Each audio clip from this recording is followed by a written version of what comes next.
on. I'll just on. Thank you. I will try to on and put it in a manner whereby I can be seen on either on my handphone. Without further ado, once again, thank you. I think there are people who are not in anti-doping, but who has a very good interest in doping-related research work. And we really appreciate you coming and joining this this webinar. From what I understand, this is actually the first of its kind. All the NADOs, National Anti-Doping Organization, have kind of matured in this region over the last few years, having full-time staff, having connected to the academicians, etc. All right. So without further ado, as I said, Dervin, you've got to excuse me because I can't seem to even connect my computer, and I had your CV in there. But I'll give a quick introduction with regards to Dervin as far as I know. And Dervin, I hope you don't mind just giving a few words because I don't have your, I mean, I can't get access to the CV right now. Okay, pardon me. Yeah, I have like 1 or 2 slides to introduce myself. Fantastic. That's great. So why don't I just leave it to Dervin? All right, Dervin is based in Hong Kong, and I think I really appreciate him coming in. He's also part of the Social Science Research Committee at WADA. And Dervin, maybe you can start it off. Yeah. I think maybe Sui can help me to maybe let me to be the co-host because I can't share the screen. Okay, I think I'm giving you the co-host already. Yeah. Yeah, perfect. I think I can now share the screen. Okay, is it this one?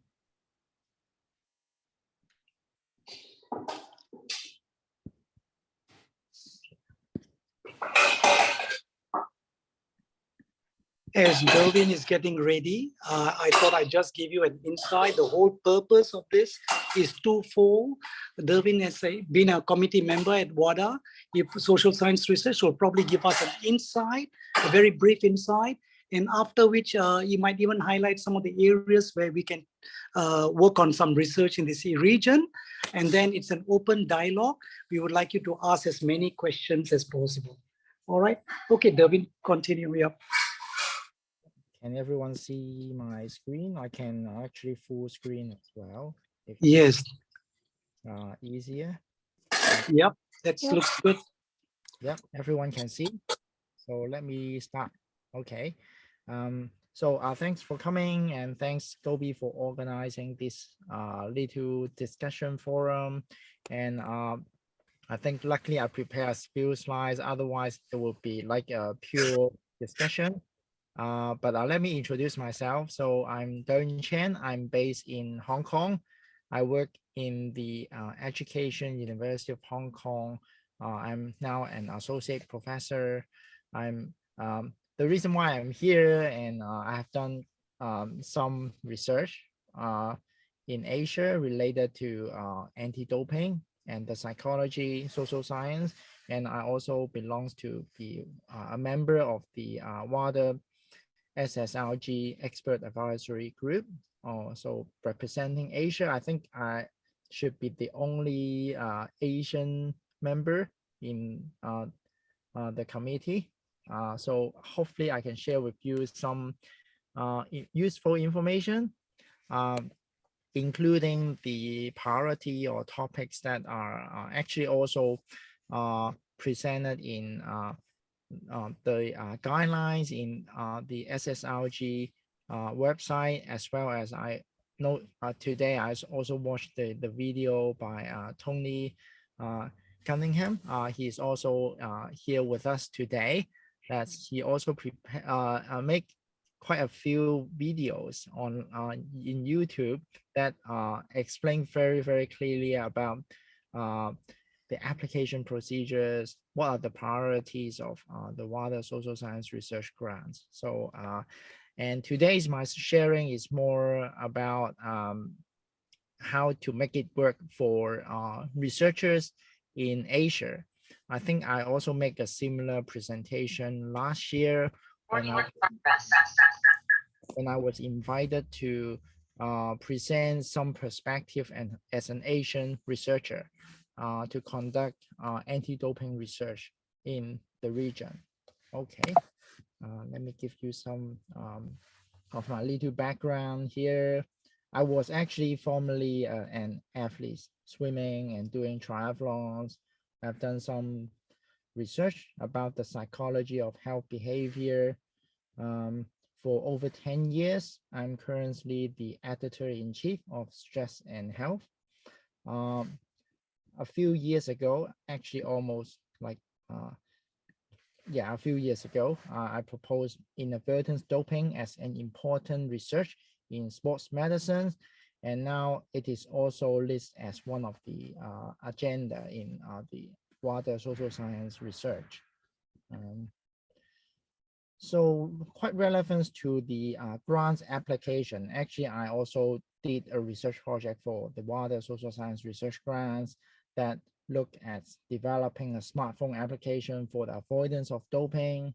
In this project, I collected cross-cultural data in Hong Kong, China, as well as Australia and in UK. So in that year, actually, we don't have like tier 1, tier 2, and tier 3. So basically, it's just like a normal research project, and they also prioritize multi-national data. So at that time, I managed to complete that study.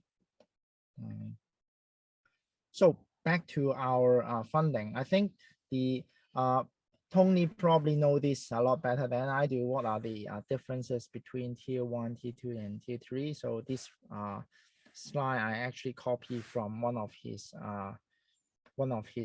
slides that's presented in YouTube that explain different level of fundings and the expectations of the funding in tier 1, 2, and 3. But actually, the more difficult or demanding one are tier 1 and 2. I think the deadline is already passed. Now we are the deadline for tier 3 is still not passed, so I think it's coming. I will show you in the next slide. But talking about differences, like tier 1, we are looking at multi-sports partnership with at least 2 anti-doping organizations. You need a higher matching fund. Tier 2, slightly less stringent, but you also expect an interdisciplinary team. You can actually focus on single sports. You can partner with one anti-doping organization, less matching fund. But for tier 3, funding amount is actually the lowest, the lowest ceiling, 20,000 US. Looking at smaller scale projects, maybe earlier career researchers that do not have like very extensive track records of research in the social science related to anti-doping. And it's also very welcome pilots programs or research project in an underrepresented sports or region. So including like Southeast Asia, I think I will talk about that in some later slides about how come Asia and Southeast Asia somehow could be considered as underrepresented region in terms of research. Its research contribution or the volume of research at this stage for anti-doping, also social science related to anti-doping. Okay. So tier 1 and 2 projects, actually there is a 2-stage application process. So applicants have to submit like a very brief outline proposal and before they can be considered in the next stage where they submit the full proposal. But because tier 3, we're looking at smaller scale or smaller projects. So tier 3, the submissions of applications need to be full. So it's just a one-stage application process. So now, I think the applications has already started for tier 3, and the deadline is the 30th January 2023. So there are like 50 days to go. So you can still, if you are targeting for this round, you still have some time to prepare for a full proposal. Okay, so back to the research project in Asia. Today, I'm going to share a little bit more about some of the conceptual consideration, methodological consideration, and execution consideration when you are preparing and designing your research project and to be submitted as a proposal in the WADA SSLG. Okay, just share with you some of my thoughts. So why it is important? As I mentioned, there are actually still majority of the research evidence for social science research related to anti-doping. They come from Western developed cultures. So and less in Asia and other Southeast Asian region. So there's like a general need for obtaining data or insight from our what we call underrepresented regions. So to actually provide some additional perspective, okay?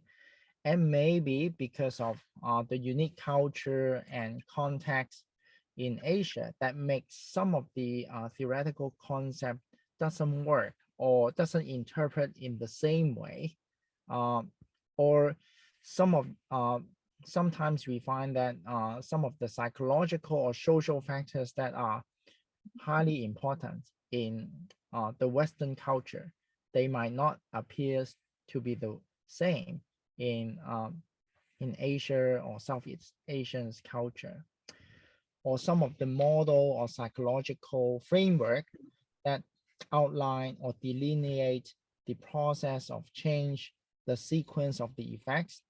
They are receiving lots of evidence from the Western developed cultures. But when we test the same process or sequence in Asia, in Southeast Asia, they might not appear to be the way.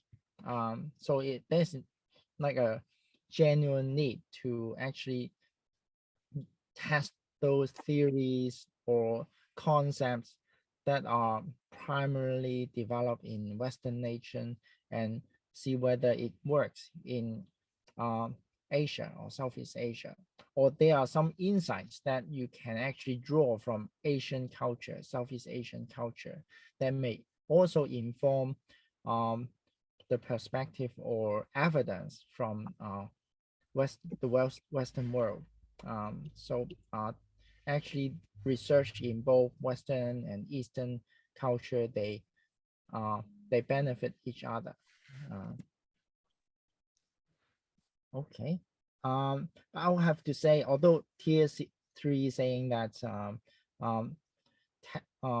conducting research or testing programs in underrepresented regions is something they highlight, but I have to say that the research that you propose is not necessarily have to be cultural specific, or it's not necessarily cross-cultural research. I think when you're planning the research, as I always do, I also think beyond just replicating the research in a different culture. You are not actually, people already in UK or in Canada, in US, in Europe, they might have done or provide evidence for certain theory for like 5 years with lots of research, but no one have done that in Singapore. Why not we just replicate that research, testing that theory in Singapore and argue that this is a new research? Of course, it can replication of research still generate valuable evidence for the theory or certain model, but I think I would also encourage you to think beyond just a pure replication of research, you can actually look at what are the current research gaps, even in the Western world research. You got to be actually to identify that gaps. You probably need to be familiar with existing literature. You after you identify these research gap, you can think about how you can advance this theoretical knowledge or enhance the level of evidence of certain theory or findings. Okay, this is actually you can benefit most from even a tier 3 research, not just to replicate what people have done, but think beyond that. But of course, never mind if you have very culturally specific research question and you also want to involve cross-cultural data, that's fine. Go ahead and collect the data you need, but think about why it is needed. Think about the rationale. So are there any very culturally specific or geographically specific phenomena that's make it very highly worthwhile for you to conduct this cultural specific research? So what are the reasons why you think that certain concept or theory doesn't work the same way in your region? Okay. Also, when you comparing the cross-cultural differences, think about what are the theoretical or practical implication. Okay, you're comparing, for example, between Malaysia and Vietnam, for example. What are the theoretical or practical implication for that? Even if you have found some differences, think about that and provide you, that will provide you a very good justification ground for doing your cross-cultural study. Okay.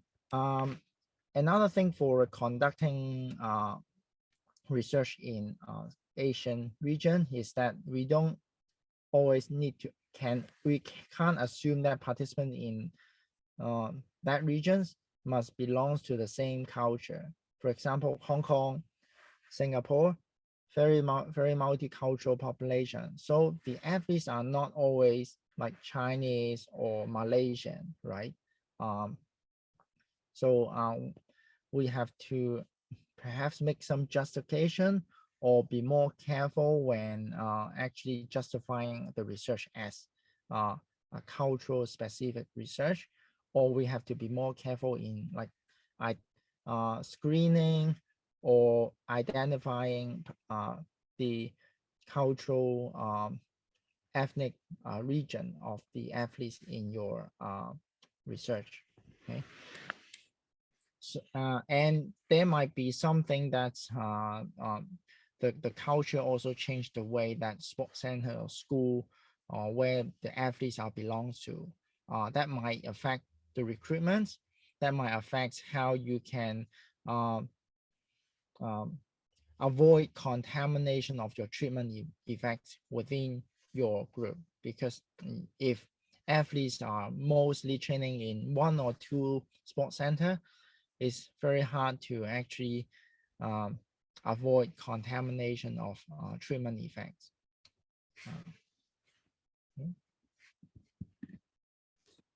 One of the challenges of doing research in Asia or Southeast Asia region is that some of the most of the assessment tool, because they might be coming from the English speaking region or countries. So when your participants, their first language is not English, then needs to take some, you might need to work on how to properly translate the questionnaire and provide validation evidence. Okay. There are some, but firstly, you might want to look at the literature and see if the translated versions is available.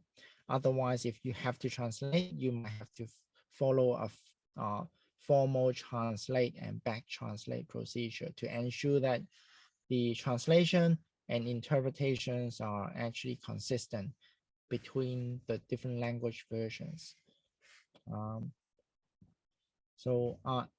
And even for your analysis and forming of your hypothesis, you might have to think about the cultural specific research question and test that in your analysis.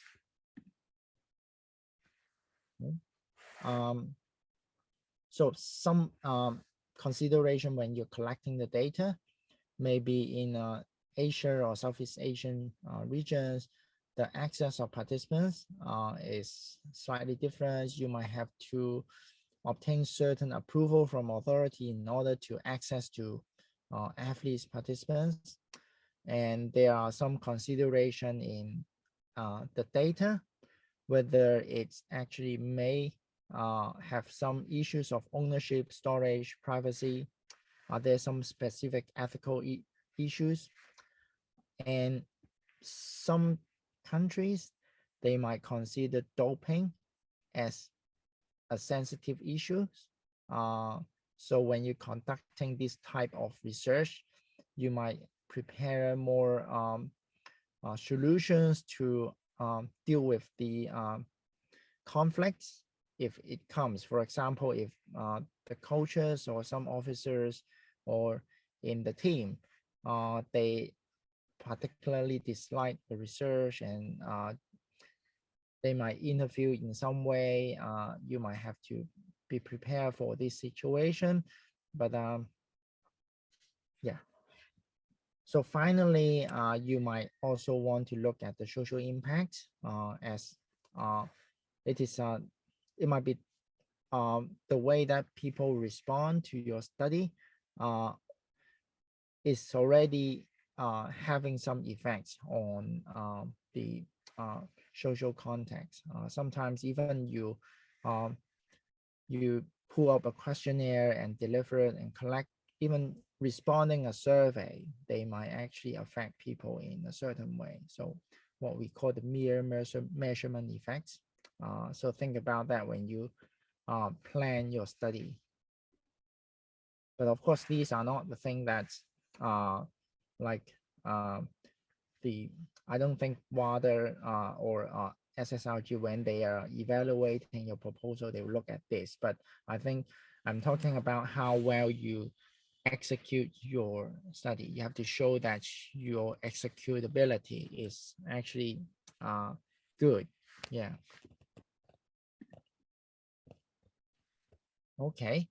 And that's why when you are you need careful thinking when you're planning cross-cultural projects.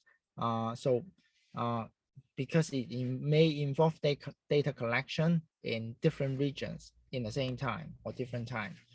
So you might want to invite other researcher in different regions to be the co-investigators. So this gives extra confidence to you and your grants reviewers, that you have someone to look after your data collection in different regions.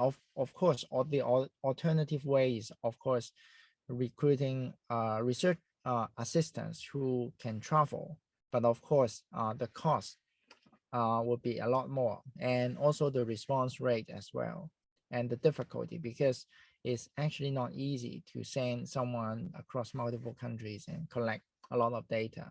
Of course, I'm not saying it's impossible, but I think in my own experience, I find it easier if you have a co-investigator in that region who know how data collection work in that region. This is the most reliable way, but always things will sometimes you may face certain situation, like the pandemic really slowed down a lot of research and data collection in a lot of people. So prepare a contingency plan in case those situations happen. Okay, I think I've already talked about this. And okay, finally, I think these are also the slide I copy from Tony's YouTube video. I think the this information is actually available in the social science research program, the guidance notes. You can download anytime, but in the priorities, there are different level of influence and certain topics that we feel that it is important. So I try to highlight some of the keywords from that priorities. So in this table, you can see at athletes level, they're looking at athletes pathway, experience, clean sports behavior. They look at what are the factors that contribute to doping vulnerability, protective factors. So athletes support personnel. They're looking at the role of these ASPs, what are their experience, okay? They're looking at education programs, for example, what are the impacts of investing in the people who involved in those anti-doping educational programs? So how do we make sure that they can work more effectively? So what are the principles of those education program and interventions that will maximize the development of clean sports behavior? Okay, at anti-doping policy level, so what are the impact of policy on the anti-doping system? Okay, what are the wider sports policy? So not only the anti-doping policy, but sports policy that may affect clean sports. Okay, so for example, how the national sports funding structure, they may impact on clean sports. So evolution of sports practice, are there any new things, new practices, technology, medication, commercialization, training, innovation that may affect the athletes, ASP, and the clean sports behavior? Okay, and how the society, like the industries, other sectors, even for non-sports distributors and influencers, what are the effects on or influence on clean sports? So I remember one important point from Tony's YouTube video talking about this. The social science research program, he said these are not necessarily the research questions in your in your research proposal. You can actually make your own research questions, but always think about these questions. If your research question actually align well with these question or one of these questions, then I think it might actually fit well with what the wider social science research program would like your research to find out. Okay, I think this is actually my sharing for today. So I think this leaves us some time for yeah, thank you, Devin. Yep. Thank you very much. I think that was a very good introduction, looking into the conceptual considerations, the methodological considerations, the execution considerations, and of course, at the end, also to look at the priority areas that researchers or NADOs can consider. I think that has provided, this has provided a very good insight for this region. And I think we are all grateful to have someone like Derwin in our region who can share this information. I right now open it to the floor, whether you are from the NADO, whether you are from as a researcher. If you do have any burning questions or any thoughts, whether with regards to the tier grant or whether with regards to any specific matters pertaining to research. I think we do. I think I did see Tony's name. Yeah, Tony is also around here.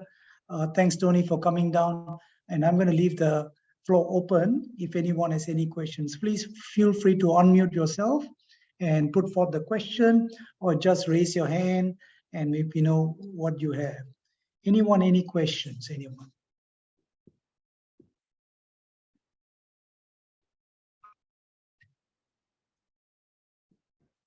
I do know that some of you here do have tried. I think Elston here have also tried from Malaysia to get into some research.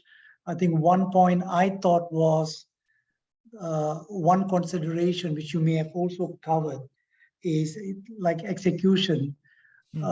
Certain countries have certain administrative procedures, which sometimes take longer than we think. All right. Yes, yes. So I think it is important for if you are planning to do a research, you may have your own ethics committee, etc. But I think do look into that timeline. Because when you get a grant and then you say you're looking into getting clearance at your end, that might be a bit difficult. Any advice on that, Derwin? Right.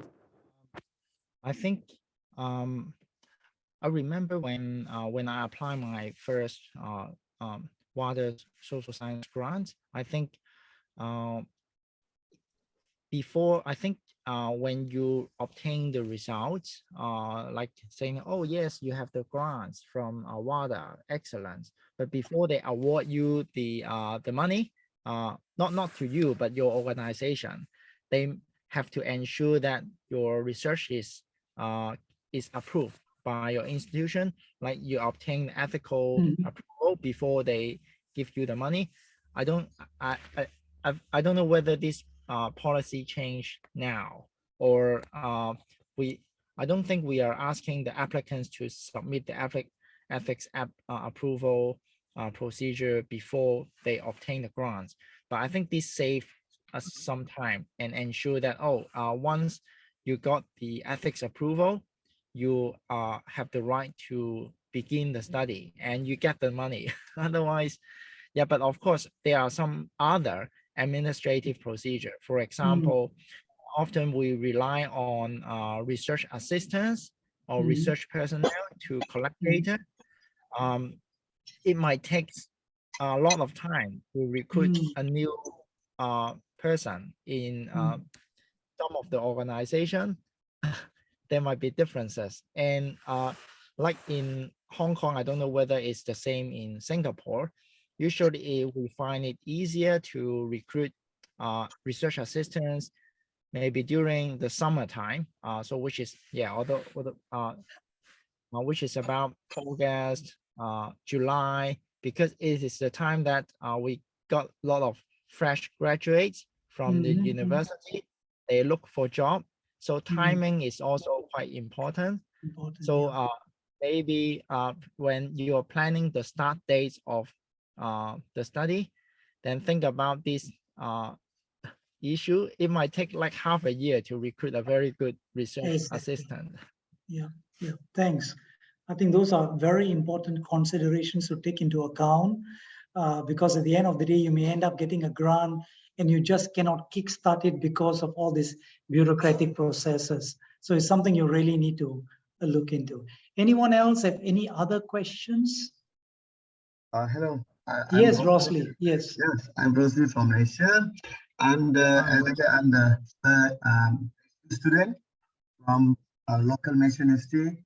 I just very interested to apply for the grant Thai 3. So I just want to share my if I'm doing my research to develop a new instrument for doping testing for KP, knowledge, attitude, and practice. Is it okay to apply for the Thai 3 grant for my research? Thank you, sir. Gobi. Thank you. Right. Derwin, any thoughts on it?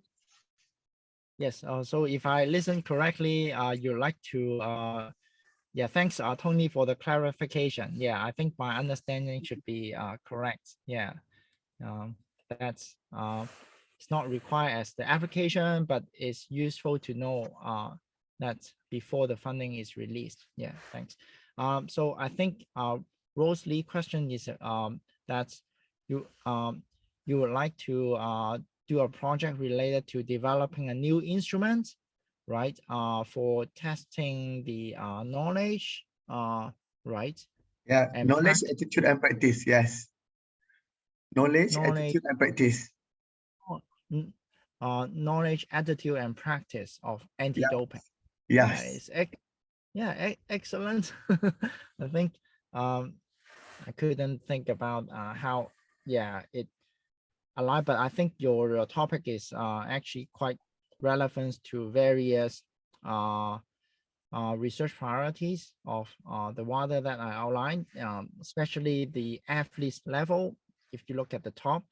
But I think when you are planning that, you may actually look at the existing literature about, I'm sure there are existing measures of knowledge, attitude as well. Not quite sure if there are actually a common one for practice. So you may be actually looking at like 3 different type of measures. So you might need a good theoretical model to justify why you actually can put like 3 into one proposal. Why not? It is not like 1 measures or 3 measures. Okay, and why you don't just translate. Thank you, the Devin measure. and Rose Lee. Yeah, sorry. Yeah, so I think those are my immediate thoughts. Okay, thank you, sir. Thank you, Devin, and thank you, Rosely, for the question. For sure, knowledge, attitude, as well as practice is something important in this part of the region. There sure is a dearth of knowledge there, but a lack of research in this region. All right. Just to reiterate what Tony has just put in the chat, ethics approval is indeed required before funding is released. However, this is not required as part of the application process. So even if you don't get the ethics clearance, you can put in the application process, but simultaneously at the back, you may want to look at what goes next if you ever get funding, what is the process, and obviously it's good to know what are also commission an independent ethics review. Okay, good. Any other questions anyone has with regard to priority areas? Good afternoon, Mr. Gopi. Hey, yes, Elston, how are you? Yeah, hi, I'm fine. Sorry, my camera is not functioning. So, can I speak without opening the video? Yeah, sure, that's fine. Yeah. Yeah, I just want to know from Cerrado point of view, does Cerrado actually plan to apply or conduct any research at the regional level? Okay. Cerrado does not intend to apply for any research because our strategic objectives are very different. Our strategic objectives are basically compliance and program development, capacity building, and engagement. All right. We would like to engage people like academics, like you and others, to be involved with your respective NADOs to see what is required at the local level, and then even to see whether we can engage the academicians in the region to come together. I think that's what the thought is. Yeah. That's a very good idea. I mean, the thing that you mentioned is definitely right. I just curious, is it a possible Cerrado can actually put the researcher from Southeast Asia level to actually come together and then to collaborate for a bigger project, and then we can actually hit for a bigger grants. Sure. Yeah. Also, we are more than happy, but I would see this as something like a midterm and long-term goal of ours. Presently, we would like to, because there's really a lack of research in this part of the world, we want NADOs, researchers to link with their NADOs to address local issues first.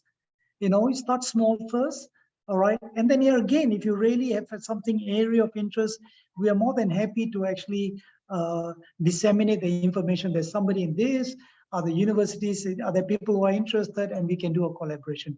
And we are happy to facilitate that, Elston. We're more than happy to facilitate that. Yeah. Thank you so much. Thank you. And Stephanie, you had a question, Stephanie, I thought. No, none yet, Sir Gobi. I'm trying to formulate the question in my head because I think sorry, I couldn't open my camera at the moment. No worries, Rosty no worries. mentioned a very nice point because a lot of the studies I've seen as well for anti-doping have started off with knowledge, behaviors, and practices. But Yeah. since there is not that much data, even a baseline data in our region, my thought when I was trying to apply for the grant was to think, is this a tier 2 or a tier 3 kind of study? Because if we would need a collaboration with another NADO, right? To what extent will WADA consider like this will need another NADO with you in that study, right? So how do we distinguish that, by the way, in that sense? I hope my question is clear. Okay, I hope so too. I'm not sure whether Dervin or Tony, you can answer that with regards to tier 2 or tier 3. Would you consider this as a tier 2 or a tier 3 research project? Yeah. I can jump in, Gobi, if Darwin Sure.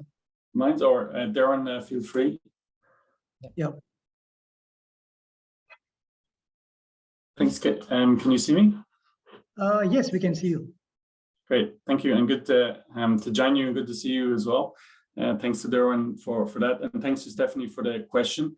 In terms of the tiers, the distinguishing between the tiers, we don't have a defined box for each. It's quite fluid, so not to worry too much about whether you're in tier 2 or tier 3. If you're worried that you're in tier 2 and the deadline is maybe passed, not to worry. The main guiding framework to determine the 3 tiers is usually around the budget size.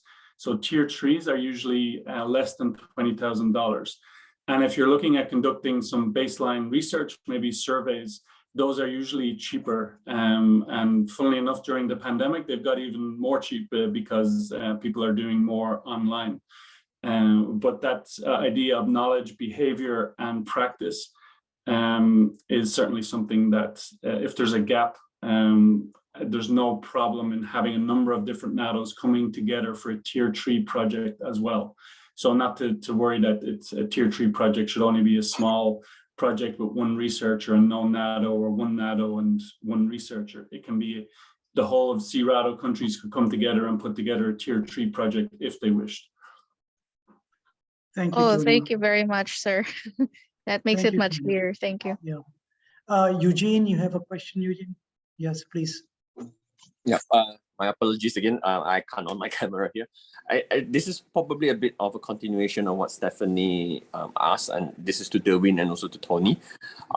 I've looked into the tier 3 application, and one of the main boxes that they say was that it must be conceptual based. And one of my project in mind is a replication, but to look into the cultural factor, qualitative studies.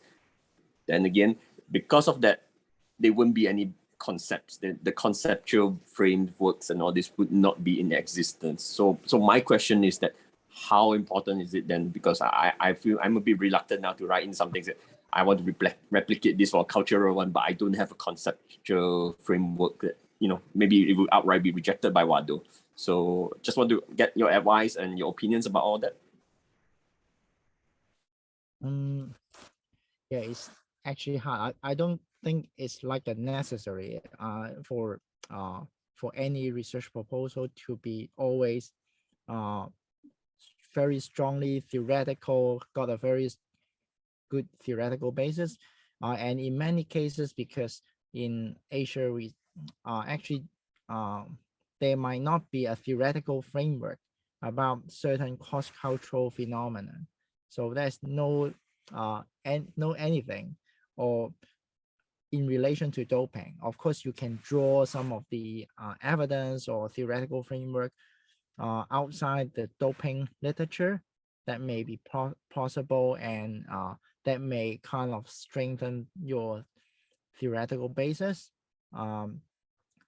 but I think there are not like a must of, you have to, anything have to be theoretical, you are testing any conceptual thing. You can actually do a very exploratory study as soon as you make strong justification of why this may address the research gaps in the literature and why it provides some new information that's highly valuable to WADA, because it somehow aligned with the one of the research priorities or the research question listed over there. So Tony, you may supplement if I didn't explain something that you find important. No, I think that's really useful there. And I think the idea of the concept is quite a technical term, so I'll always defer to you and the rest of the expert advisory group to determine that. But I definitely wouldn't be put off by that term in the tier 3, because I guess you are also transposing concepts and testing a concept from a different region. And Derwin explained very clearly about that idea of and some cautious issues about just replicating research, but some areas to be considered of. So I guess that can be considered a concept in itself, is applying other research to that, because as Derwin said, maybe the theoretical framework is already in place. I don't think we're looking for tier 3 projects to come up with any new theoretical frameworks. It'd be more exploratory research along the lines of possibly what Stephanie has said about getting some baseline data, because the biggest issue we have, or in helping people to articulate their applications, is identifying what the problem is. So if there's a problem, the research is looking to address that problem. If you don't know what the problem is, the research can be identifying that problem. So if you know that you have a number of anti-doping rule violations related to contaminated supplements or supplement use, there's an indication there's a problem there that needs to be investigated, or some of Derwin's research around inadvertent doping might be an issue. So that's something that once you know there's a problem, the research should be looking to address that, and the application is to help you address how you're going to address that problem. But definitely don't be put off by that. If it's in line with the research priorities, I would say then the application should be submitted. And we have pared down the tier 3 application process so that it's less onerous than tiers 1 and 2. So hopefully it doesn't take too much labor on your part, even if you're not successful. And we do provide feedback if you want. If you're not successful, a lot of applications are successful after second or third attempt. And we are funding right now, the number of applications is about 1 in 4 or 1 in 5 applications, which is quite good for a funding program. All right, thank you very much. That's clear up my exact question regarding the theoretical framework. Thank you, Eugene. I think also don't be discouraged. Do put in been in the committee before, in the education committee some years back. I think WADA has always been very magnanimous in providing feedback. Again, the idea is to promote research and not to stifle. Yeah. And where you from, Eugene? Sorry, I never got you where you're from. Oh, sorry, I'm actually from Malaysia. Okay, all right, good. Thank you. All right. I think the whole idea of bringing all of you all together, actually, you can also know who are the ones, whether in your country or elsewhere. And if you want to, even link up with some of these people, do let us know. All right. Any other questions anyone has? So as you know, tier 1 and tier 2, the closing date is already over. Obviously, next year there will be another opening. But if you are planning to do a tier 3 level kind of research, which is not so onerous, then do feel free to think through. We still have about, according to Derwin, about 50 days to go. Okay. Anyone else? Any other questions that you have? feel free. This is really a golden opportunity to bring these researchers together. We have our friends from Anti-Doping Agency of Malaysia, ADAMAS, who have also actually suggested previously a couple of times to bring researchers together. So Azura, this is just a start of bringing the researchers together, yeah?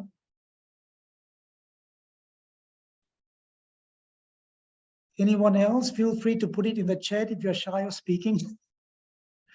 Researchers are usually not shy of speaking.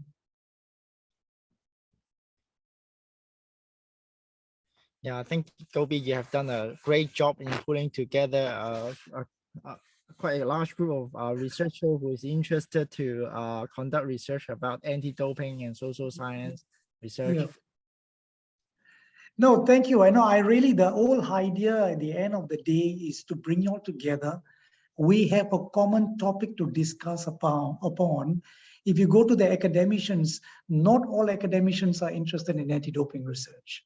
All right. And to bring all those who are interested, somehow there are some who are not able to make it. So what we will do is we will give them the recording as well as the slides, Derwin, if you're okay, so that we can reach out to more academicians in this region, particularly people who are interested in this. Yeah. I think Tony has mentioned something, text from tier 3 application. Drawing on the literature or your own ideas provide a conceptual or theoretical framework for your project. So I think that's very clear. You can draw it on literature or someone who have done and you have some ideas culturally suited to that particular environment you are in. Yeah. And through that, you could provide a conceptual or theoretical framework. Okay. Thanks, Tony. Again, refer to the theoretical framework. Anyone else? Any other questions? I would like to stick to time. Again, thank you very much. If there isn't any questions, the email, please send your email all to Sui. I think she does have most of your emails. If not, let her know. We will send you the recording. We will send you the slides. And we really hope this time round there can be at least 2 or 3 research applications from this region.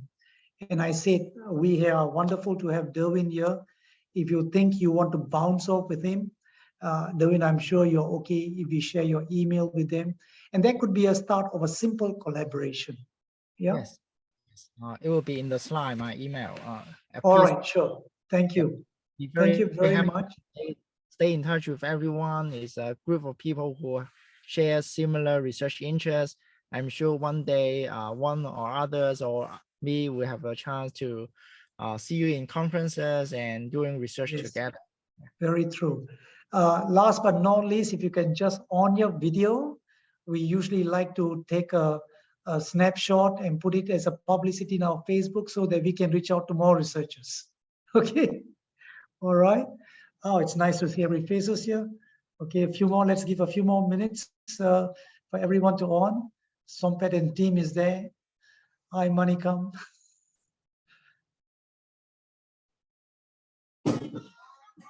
Okay, are we getting in a few more? Looks like Marie is in the airport. Good evening, Okay. Gobi. So I want to just, if we have time, I want to introduce about, we are here in Siêng Khoảng province for the national game. So okay. We are here for anti-doping outreach education, and we are collecting sample in competition. Games. All right, good for you. Good, great. Yeah. Fantastic. Thank you. Sue, can you take a short, quick one? Good job, Cambodians and Laotians. Yeah. Okay, ready. 1, 2, 3. Okay. All right, thank you very everyone. much. Have a good evening, and then we will continue to keep in touch. We hope in 2023 we can bring you all together again. All right. All right. Good night, and have a good day. Bye bye. Thank you, Mr. Gobi. Thank you, Sui. Bye. Thank you. Okay, thank you very much. Thank you, everybody. you. Mr. Gopi, Mr. Darwin, thank you. Thank you.